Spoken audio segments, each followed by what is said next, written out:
কোরআনুল কারীমে যতগুলো শিক্ষা সফর আছে এর মধ্যে একটা শিক্ষা সফর হলো মূসা আর খিজির আলাইহিমাস সালাম, এই দুইজনের একটা সফর।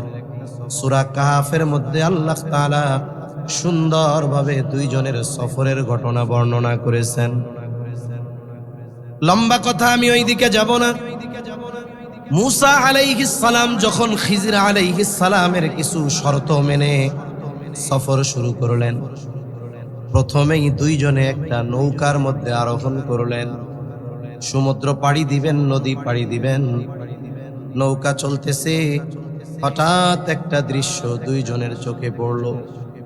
নৌপথে যারা লম্বা সফর করেছেন তারা দেখে থাকবেন, যেমন ঢাকা থেকে কেউ যদি বরিশাল ভোলা সফর করে, আবার অনেকে অনেক সময় কক্সবাজার থেকে জাহাজে সফর করে সেন্ট মার্টিন দ্বীপ কিছু দৃশ্য দেখার জন্য। যখন জাহাজ ছুটে চলে, বড় বড় লঞ্চগুলো ছুটে চলে, পেছনে অনেক গাংচিল পাখি উড়তে দেখা যায়। আবার অনেক সময় এটাও দেখা যায় পাখি উড়তেছে, পানির তৃষ্ণা লাগছে, উড়ন্ত অবস্থায় ডানা ঝাপটায় আর তার ঠোঁটটা নদীর সাথে সমুদ্রের সাথে লাগায়া পানি পান করে। এই যে পাখি ঠোঁট লাগায় সমুদ্রের সাথে, কয় মন পানি উঠে ঠোঁটের সাথে লাইগা থাকে? কয় মন পানি? সামান্য এক ফোঁটা, তাই না?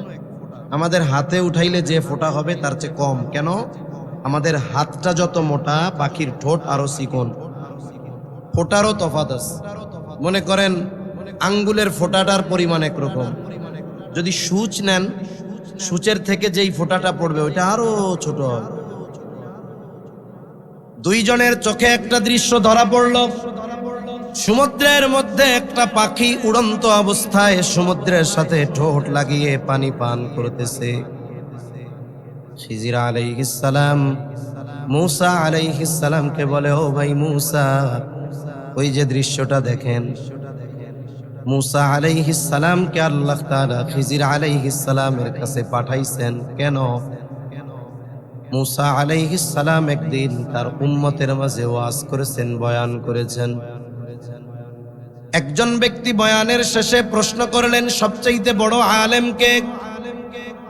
স্বাভাবিকভাবে আল্লাহ তাআলা যেই নবীকে যেই উম্মতের কাছে পাঠাইছেন, যেই কওম সম্প্রদায়ের কাছে পাঠিয়েছেন, ওই সম্প্রদায় ওই কওমের মধ্যে তিনি সবচেয়ে বড় আলেম, এটা তো নিশ্চিত, কোনো সন্দেহ নাই।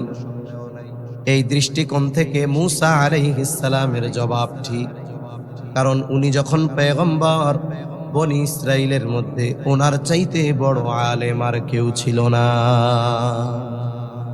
উনি জবাব দিয়েছেন আমি সবচেয়ে বড় আলেম, কিন্তু আল্লাহ তাআলা চাইছেন ভিন্ন কিছু। আল্লাহ তাআলা খিজির আলাইহিস সালামের কাছে পাঠায় দিলেন, কারণ এই দুনিয়াতে আল্লাহ তাআলা অনেক মানুষকে অনেক ধরনের ইলম দান করেছে, যা আবার অন্যদের দান করেন নাই। খিজির আলাইহিস সালামকে আল্লাহ তাআলা এমন কিছু ইলম দিয়েছেন যা আল্লাহ মূসা আলাইহিস সালামকে দেন নাই।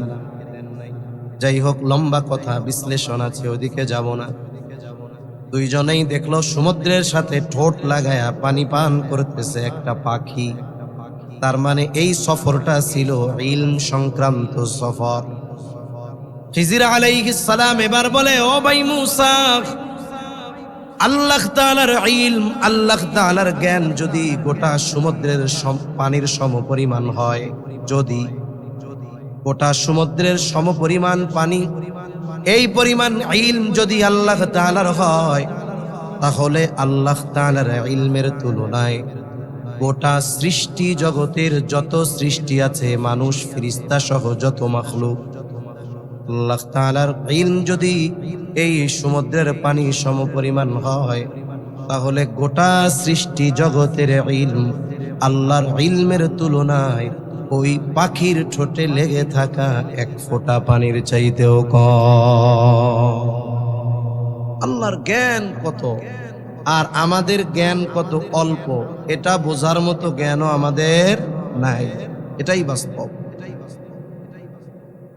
তাহলে আল্লাহ তাআলা নারী আর পুরুষের মৌলিক পরিচয় দিতে গিয়ে বলেন, রূহ এটা মূল, আর রূহের পরিচয় এটা হলো রবের প্রত্যাদেশ।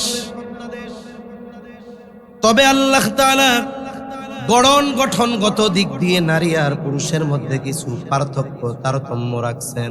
এটা ওয়াজ করা লাগবে না, এটা এমনিই সবাই বুঝে। নারীকে আল্লাহ তাআলা সন্তান ধারণের ক্ষমতা দিয়েছেন। পুরুষ যতই ট্রান্সজেন্ডার হোক না কেন, সন্তান ধারণ কোনোদিন সম্ভব হবে না।